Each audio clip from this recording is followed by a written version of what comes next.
Hello again, and welcome to this week's Fireside Chat. It's good to be with you all, albeit digitally from our YouTube channel. Now, these chats are possible because of Judy Zarubik doing all the tech stuff unseen in the background, while Terry Boyd and David Skinner take care of uploading these recordings. Thank you to all three of you for making it happen. The 2 years of this pandemic have taught us one thing for sure. Many of us don't understand science until it is communicated in a comprehensible form. Here's a perfect example.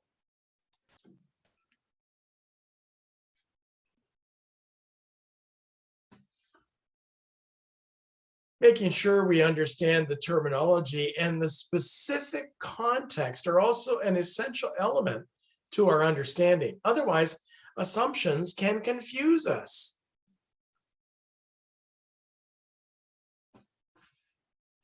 Another side effect of the pandemic is in our housing prices.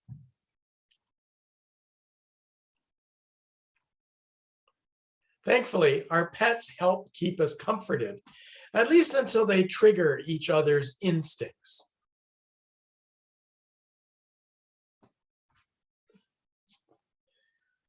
Actually, there is recorded evidence that many dogs just seem to love playing in the snow or helping out with snow shoveling chores or adjusting to the different conditions that are part and parcel of winter.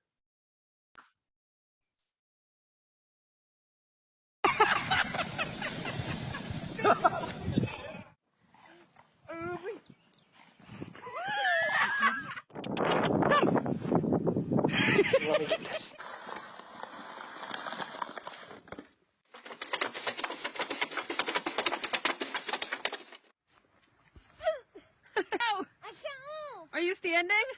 Oh, Macy! No. Or what?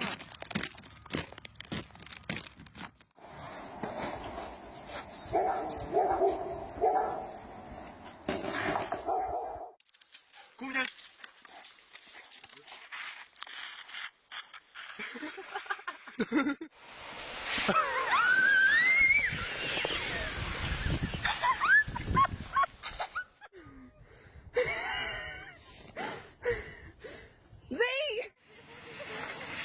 Watch out, Piper! Oh, you just... Whoops.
Now I'm ready.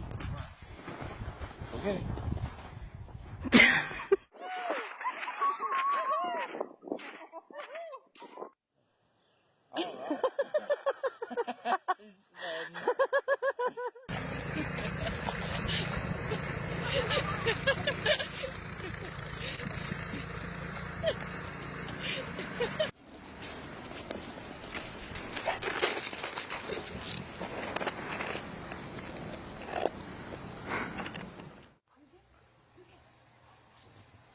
Did you get it? I think so.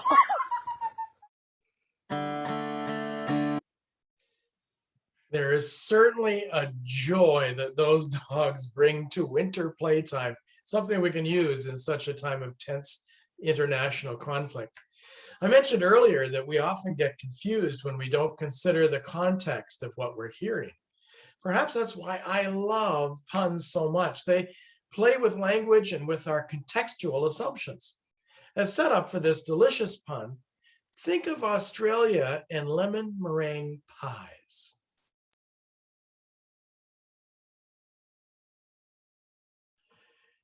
Speaking of context, the latest fad of playing Wordle can be applied to church life. As we enter the month of February, this becomes our longing. Indeed, there are consequences in the spring of the freeze thaw of winter, which may provide opportunities for the creative among us. Part of our enjoyment of spring is when the birds return to nest. Sadly, there is another part of spring we often forget. I cannot ignore, however, the constantly evolving news coming from the Russian invasion of Ukraine.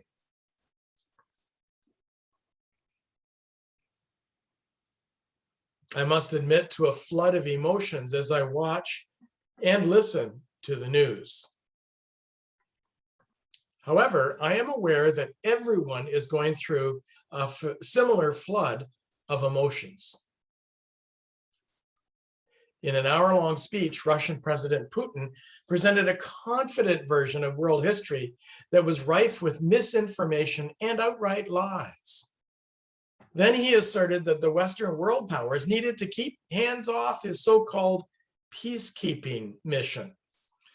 That scared me, particularly since it is so obviously an invasion and nothing else. I felt a welling of affection for the citizens of Ukraine, imagining how I would feel if I was subject to such criminal action. Then I felt sad, feeling helpless and powerless to make a difference, deeply saddened that the bully was loose. That sadness quickly turned to anger and fury, wanting to somehow and in some way smash something. As a person of faith, as much as I believe and try to live without violence, I felt vicariously proud that the Ukrainian armed forces seemed to be giving Russian forces a harder time than they had expected. But I also knew how those fighting had to be brave despite how afraid they felt. Finally, I feel insecure. After all, Canada borders on Russia, and our Canadian population is about 8 million less than Ukraine's. In the end, knowing that all feelings are normal and human, what matters is how I express those feelings and how I deal with them. I also understand that many of us want to comfort one another by trying to make each other feel better. We attempt that by minimizing the pain expressed, by telling one another that everything will get better, that there are worse things in the world. I do believe that things will get better if we work positively toward that goal. I also know that there are worse things happening in the world, but that is not what is helpful. It's not what we need when flooded by emotions. What is needed, what I need for myself, is for someone to tell me that it hurts because it matters. Minimizing our emotional turmoil is not helpful at all. Instead, let me use an example from one of my favorite theologians, children's author A.A. Milne in his Winnie the Pooh books. "Today was a difficult day," said Pooh. There was a pause. "Do you want to talk about it?" asked Piglet. "No," said Pooh after a bit. "No, I don't think so." "That's okay," said Piglet, and he came and sat beside his friend. "What are you doing?" asked Pooh. Nothing really," said Piglet. "Only I know that difficult days, I know what they're like. I quite often don't feel like talking about it on my difficult days either." "But goodness," continued Piglet, Difficult days are so much easier when you know you've got someone there for you. And I'll always be there for you, Pooh. And as Pooh sat there, working through in his head his difficult day, while the solid, reliable Piglet sat next to him quietly, swinging his little legs, he thought that his best friend had never been more right.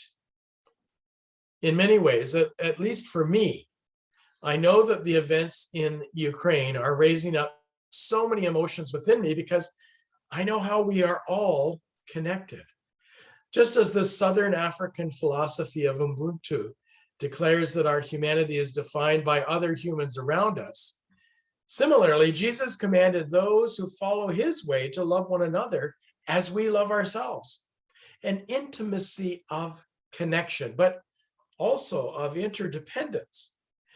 When one part of God's good creation is harmed, all of us are harmed. From an indigenous perspective, this perception is no different than living with the knowledge that all life is woven together. For example, this saying from Robin Wall Kimmerer in his book, Braiding Sweetgrass, hits home. In some native languages, the term for plants translates to those who take care of us.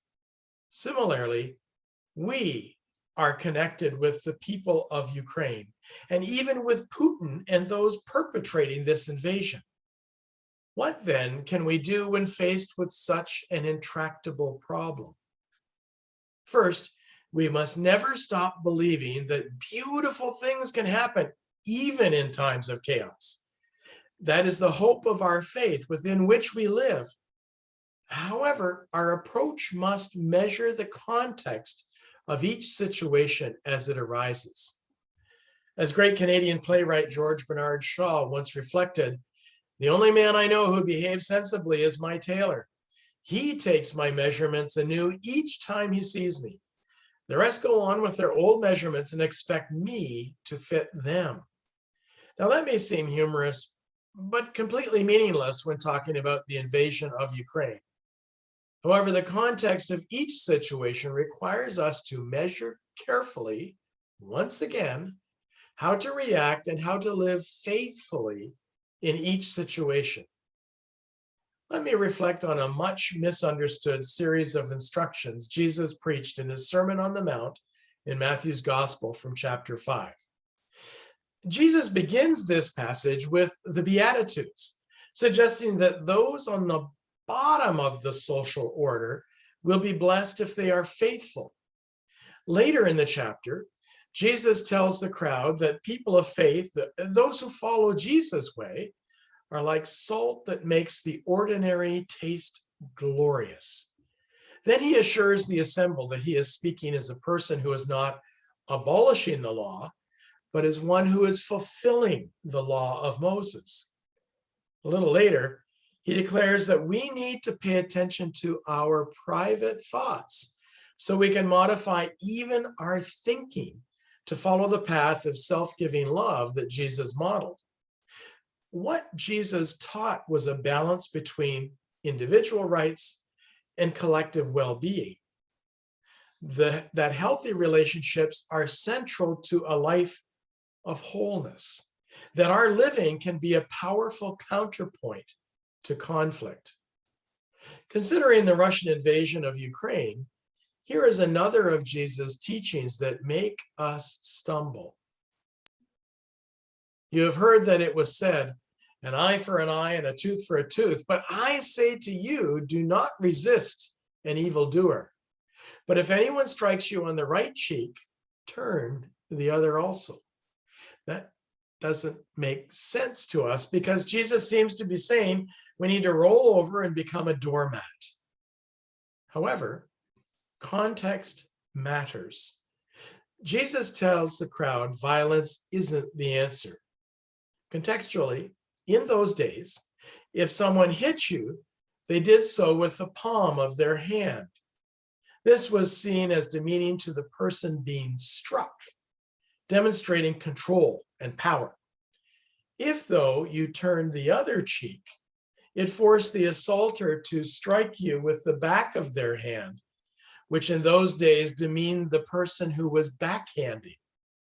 Thus, you can assert your strength and defiance without resorting to violence. Yes, there is a cost to each of us who choose this path, but it forces the perpetrator to face what they are really doing, as well as the shamefulness of their choices and actions. Certainly, it is a slow process and reliably painful to any of us, but it is exactly how Jesus lived his life, and for that matter, his dying. He dealt with his emotions in a positive manner, modeling for each of us the difficult, daring, risky road of self-giving love. These kinds of difficult teachings, those which are counterintuitive in our culture and our context, fill me with awe. Even during nature's winter slumber, such teachings force me once again to live into the reality of our connections with one another and into our interdependence in God's good creation. I want to share with you a video from the group The Many, which is an intentionally diverse collective making music for people to sing together about peace and justice and a world where all belong. They are based in San Francisco. Consider this song as an awesome hope into which we live as Christians, even in the face of the Russian invasion of Ukraine.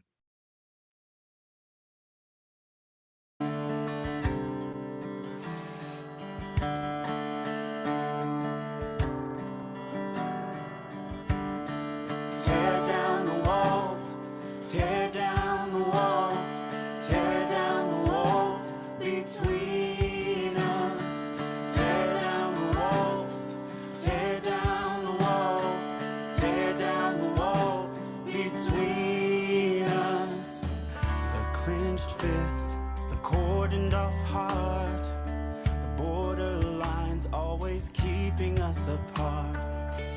The crossed arms, the closed up ears, the long high fence always keeping us in fear.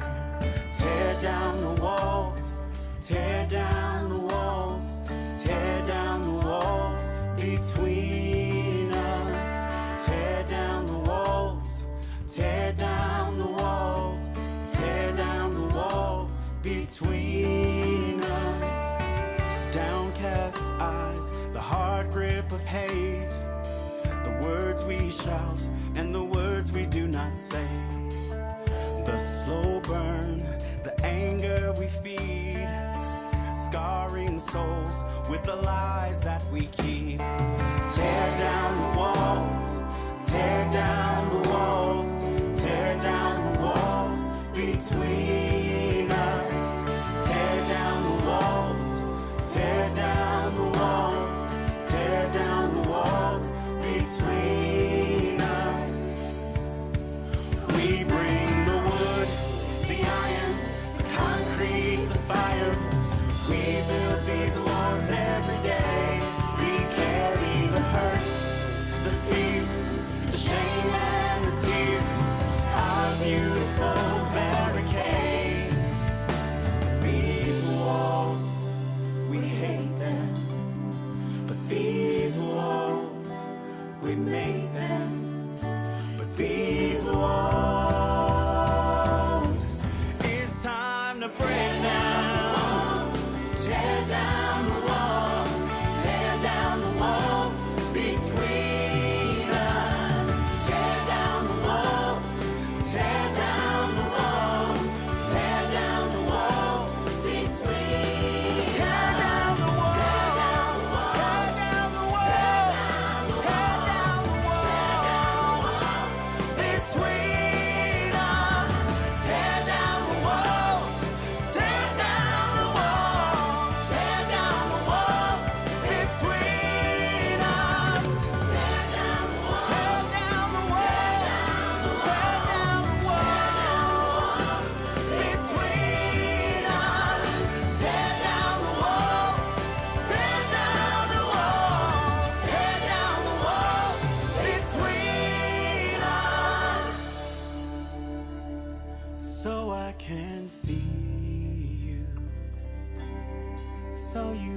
can see me too. So I can see you. So you can see me too. So I can see you. So you can see me too.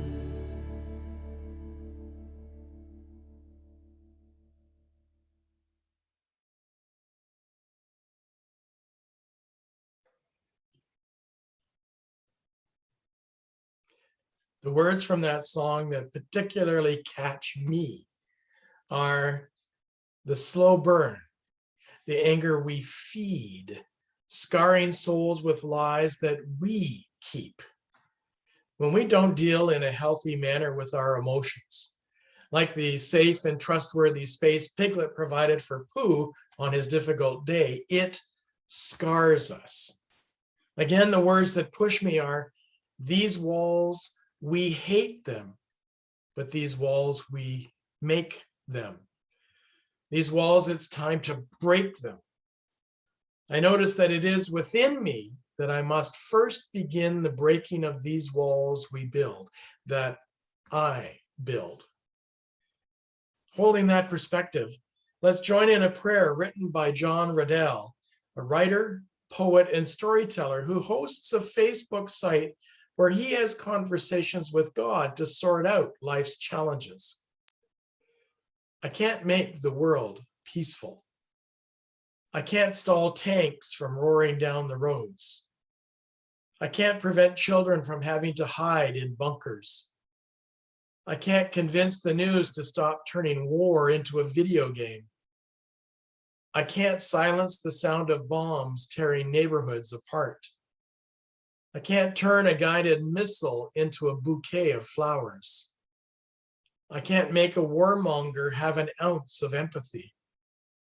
I can't convince ambassadors to quit playing truth or dare. I can't deflect a sniper's bullet from turning a wife into a widow. I can't stave off a country being reduced to ash and rubble. I can't do any of that. The only thing I can do is love the next person I encounter without any conditions or strings, to love my neighbor so fearlessly that it starts a ripple that stretches from one horizon to the next. I can't force peace on the world, but I can become a force of peace in the world. Because sometimes all it takes is a single lit candle in the darkness to start a movement. So I ask, Lord, make me a candle of comfort in this world. Let me burn with peace. While my heart is heavy as I watch and hear the news from Europe, I know that God is always here for me like Piglet was for Pooh.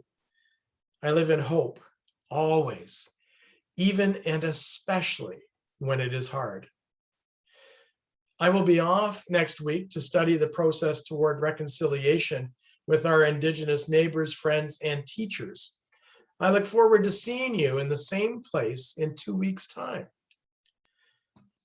I want to share this prayer as a form of blessing. I pray for those who are fleeing that they may find sanctuary. I pray for those who are staying that they may find safety. I pray for those whose hearts are breaking that they may find comfort. I pray for those who are fighting that they may find peace. I pray for those who see no future that they may find hope. Amen. I pray that each of you leans into the peace of Christ, which passes all understanding. Until we meet again, goodbye.